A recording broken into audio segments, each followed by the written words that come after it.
जब आपने ये तय किया कि अजमल कसाब का केस आप लड़ेंगे तो जनाब it could not have been a sudden decision, क्योंकि पहले तो किसी और लॉयर को किया गया था, फिर ये मालूम पड़ा कि नहीं वो किसी और को भी रिप्रेजेंट कर रही हैं, तो कॉन्फ्लिक्ट ऑफ इंटरेस्ट हो गया। तो ये केस आपके पास कैसे आया, वो ज़रा बताएं दर्शकों जी को। देखिए, हुआ क्या 26/11 से ये अप्रैल तक की बात आ गई है, समझ लीजिए, यानी कि 6 महीने तक की बात है। एंड आई बिन 5 महीने की I been reading in the newspaper कि भाई 3 लॉयर अपॉइंट हुए और फिर वो बैकआउट कर चुके थे। Is that possible? Can a lawyer do that? पहले 2 लॉयर ने तो इसी तरह से they have I backed don't out. think you're allowed to do that. Are you allowed to do that? If the court appoints you as a lawyer, you have to take it, right? Yeah, but then you know it has happened. और That वो- is your code. हाँ, How can you do that? लेकिन you know they cannot face the public protest. उनके ऊपर उनके घरों पे protest किया गया और they had the good excuse कि भाई इस तरह से हम अपनी जान खतरे में नहीं डाल सकते हैं, and they have backed out. Now जब ये मैं इस तरह की बातें देख रहा था, एंड एस आई सेड कि मैं खुद अपनी जगह बड़ा ही अटल आदमी हूँ, तो मुझको लगा कि भाई हाई टाइम ये मामले का हल होना चाहिए। जी 93 ब्लास्ट में उस कोर्ट में मैं 14 साल तक जाता रहा। तो वही Arthur Road jail Arthur Road jail जी, में जो जी, कोर्ट है, टाटा सेम कोर्ट। प्रीमाइजेस में। हाँ, तो 15 अप्रैल को जब कोर्ट की फर्स्ट सिटिंग थी और अंजलि वाघमारे बाकायदा अपॉइंट हो चुकी थी, ऐसा lawyer over there out of curiosity मैं उस दिन गया और उस दिन मेरे सामने ये बात हुई कि अंजलि वाघमारे का जो अपॉइंटमेंट है कोर्ट ने रिवॉक कर दिया। Whatever reason, court has given the proper order because of the clash of interest and all those things. और फिर ये सवाल उठा, फिर भी ये बात आ गई कि अब कौन लॉयर रिप्रेजेंट करेगा। एंड ऑनरेबल कोर्ट ने मुझको कहा कि mister Kazmi, you as a member of the bar association please convey the message to the bar president कि हमें फ़ौरन से फ़ौरन लॉयर की ज़रूरत है। मैंने ये मैसेज पहुंचाया और दूसरे दिन उस कोर्ट में जज टहलियानी के सामने 7-8 हाई कोर्ट के वेरी कॉम्पिटेंट लॉयर्स मौजूद थे। मैं खुद दूसरे काम से चला गया, लेकिन जब मैं 12:30 बजे वापस कोर्ट में आया तो ये मामला तय नहीं हुआ था और कोर्ट के चैम्बर में सारे लॉयर्स बैठे हुए थे। मुझे भी बुलाया गया और ऑनरेबल जज को मैंने ये कहा कि देखिए, अगर कोई नहीं लेता है, I am not in the race, लेकिन अगर ये मामला कोई नहीं लेने को तैयार है तो then I am offering my services because I strongly feel कि ये जो एक डिफेंस होना चाहिए और ये ट्रायल शुड प्रोसीड। और ऑनरेबल जज ने कहा कि नहीं, आप वेट करिए, और कोर्ट में आके उन्होंने रिपोर्टर्स और मीडिया के सामने अपना डिसीजन ये बताया कि I hereby appoint mister SG Abbas Kazmi as the advocate for accused number 1। उसके बाद मुझको और कुछ कहने को नहीं रहा। जी, that's how you got appointed. And ever since then, you've been doing your job I'm doing my job to the best of your ability. People should realize that. Right. And have you been in touch with Ajmal Kasab's mother in Pakistan? Have you spoken to her? Not really, because I have made What does myself not really mean? I mean, No, I have is it made yes my, or no? No, I'm saying that I have not checked with them and I've made myself very clear कि मैं पाकिस्तान के साथ कोई connection रखने वाला नहीं हूँ। मुझे कुछ मीडिया वालों ने कहा है कि जियो टीवी और डॉन टीवी पाकिस्तान की जो मीडिया है आपसे बात करना चाहते हैं, और मैंने सख्ती से ना बोल दिया कि नहीं, मुझको पाकिस्तान के साथ कोई इंटरेक्शन करना नहीं है। साफ ये मामले में मैंने अपना मुद्दा बता दिया है। तो मैंने उनकी कोई फैमिली से कांटेक्ट भी नहीं किया और ना कांटेक्ट करूंगा। अगर उनकी फैमिली भी कोई कांटेक्ट करेगी तो I will ask them to contact the authorities, not me. कि जनाब कसाब ने अगर आपको अपने बारे में कुछ बताया हो, कौन से स्कूल में गया, कहाँ गया, हिंदुस्तान में वो क्या कर रहा था, आखिरकार अगर वो ये कहता है, क्योंकि after all his plea is not guilty की प्ली उसने दाखिल की है, तो अगर उसकी प्ली नॉट गिल्टी है तो वो उस वक्त वहाँ पर क्या कर रहा था, और अगर वो पाकिस्तानी नेशनल है, जैसा कि वो एडमिट करता है कि पाकिस्तानी नेशनल है, I assume he does, I am not sure, कि इस वक्त वो हिंदुस्तान में 26/11 को हिंदुस्तान में क्या कर रहा था, बॉम्बे शहर में क्या कर रहा था, और मौका वारदात पर उसकी मौजूदगी का मतलब क्या था, वो जरा बताएं।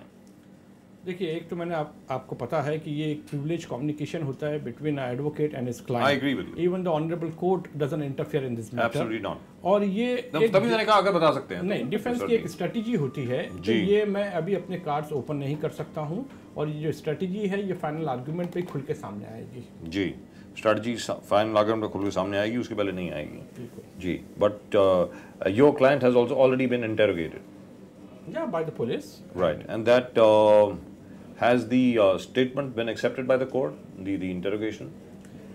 No, the confessional statement of the client is there, और वो अभी तक प्रूव नहीं हुआ है। It has been open in the court, जो इकबालिया बयान बोलते हैं, और confessional statement is very damaging as far as you know my client is concern. अब वो कन्फेशनल स्टेटमेंट उसी वक्त प्रूफ होगा जब जिस ऑनरेबल मैजिस्ट्रेट ने उसको रिकॉर्ड किया है और उसके कंसर्न से जितने विटनेसेस हैं, जब वो कोर्ट में स्टेप इन करेंगे बॉक्स में, और उनका जो एविडेंस रिकॉर्ड होगा उसके बाद उसका कोर्ट फैसला करेगा कि उसका प्रोबेटिव वैल्यू क्या होता है। जी, लेकिन यहाँ पर काजमी साहब मैं आपसे ये जानना चाह रहा हूँ क्योंकि अभी टाडा लागू नहीं है। बिल्कुल। He has not been arrested under TADA. He is not being tried under TADA. Yes. Therefore, the value or the importance of the confessional statement per se is not as much as it was when TADA was in operation. Very well. बिल्कुल। लेकिन ये जो confessional statement है ये 100 section 164 के अंदर लिया गया है, मतलब मैजिस्ट्रेट के सामने लिया जाता है, तो इसकी वैल्यू जो है आम पुलिस कन्फेशनल स्टेटमेंट से ज़्यादा होती है। इनफैक्ट पुलिस कन्फेशनल स्टेटमेंट को तो कोर्ट कंसिडर ही नहीं करता है, लेकिन जब मैजिस्ट्रेट के सामने अंडर सेक्शन 164 लिया जाता है तो इसकी एक कोई वैल्यू होती है। तो ये तो आखिर में जब मैजिस्ट्रेट बॉक्स में स्टेप इन करेंगे और हम उनको क्रॉस एग्जामिन करेंगे और सारे रिक्वायरमेंट्स अगर फुलफिल हुए हैं तो उसके बाद कोर्ट फैसला करेगा कि उसका प्रोबेटिव वैल्यू क्या होता है। वैसे आपको बता दें कि the day confessional statement was given to us, accused Kasab के बोलने पे मैंने उसको रिट्रैक्ट कर चुका हूँ। I have already retracted the confessional statement.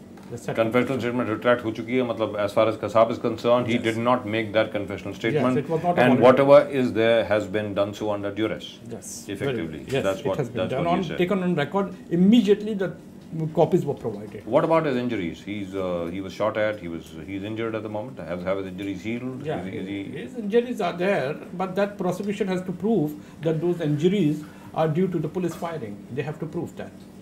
और जनाब जो जेल के अंदर जो उनको एक अलग से सेल में रखा जा रहा है वगैरह वगैरह, ये भी कहा गया था पहले कि शायद उनकी ज़िंदगी को काफ़ी खतरा है अजमल कसाब की। All those matters have been taken care of अभी। वेरी हाई सिक्योरिटी प्रिजन में उसको रखा गया है, जहाँ कोर्ट है अर्थर रोड के प्रीमाइसेस में। उसी के बाजू का जो बैरक है उसमें उस बैरक को iron sheet, bullet proof iron sheet के साथ कवर कर दिया गया है। Not a ray of light और फ्रेश एयर वहाँ पहुँचती है। He is all alone over there, sort of in a solitary confinement के अंदर है। और very heavy security Indo Tibetan border police जो है उसको गार्ड करती है। बॉम्बे पुलिस भी वहाँ पे नहीं है, बॉम्बे पुलिस सिर्फ बाहर रहती है। तो वेरी हैवी सिक्योरिटी। ये भी कहा जा रहा था कि जेल में उसको बहुत खतरा है, बाकी जो हो सकता है कि किसी कोई प्रिजनर ही वहाँ पर आकर के जेल में इनमेट ही उसको मार दे या कोई ऐसा कर दे, तो उसको लेकर के, उसकी सुरक्षा को लेकर के कितने प्रबंध किए गए हैं? After all he is your client. According to his instruction is less than 80. According to the court findings, he is 21. So the question is still he is on a very tender age. चाहे 18 ले ले, चाहे 21 ले ले, और it's a very tender age. He's just starting his life. I mean, this was just the beginning of his life. So and to be caught in this could be horrible. Come to think of it. Very horrible. What a start, I would say, for a young man, and with all such serious allegations on him. And with blood on his hands. That's what the world believes. You, of course, don't believe that. You can't even afford to believe that. You are his lawyer. How can you believe that? But the only thing is, how do you sleep with yourself? How do you look at yourself in the mirror every day, Mr. Kazmi?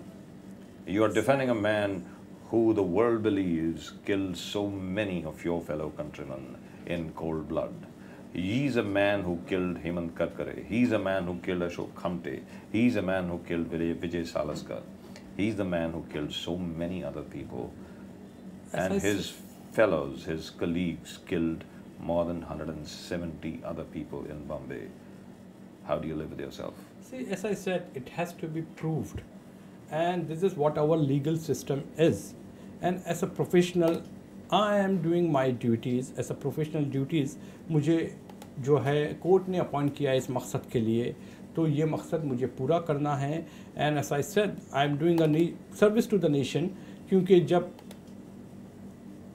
लोग आगे आने को तैयार नहीं थे, I had the guts to come and take over this mental.